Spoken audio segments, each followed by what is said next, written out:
हिंद दोस्तों, इसको कहते हैं इंडियन रेड स्नैक्स। और ये जो है ना, ये धामिन है। तो कई लोगों की अफवाह है कि इसके पूंछ मारने से आदमी सड़ जाता है, लेकिन जैसे मैं कन्फर्म सड़ा तैसे मेरे छाती पे जय श्री राम लिख के वही सरयू नदी में फेंक देना है। देखो इसका ये है पूंछ, हाँ इसका ये है पूंछ। ये देखो ये पूंछ मैं मार रहा हूँ इसमें भी, और उसके बाद में मैं पैर पे भी मार रहा हूँ।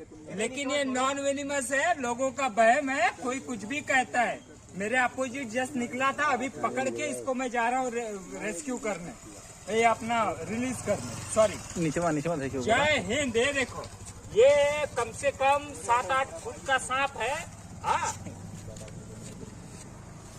और इसका नाम है इंडियन रेड स्नैक्स।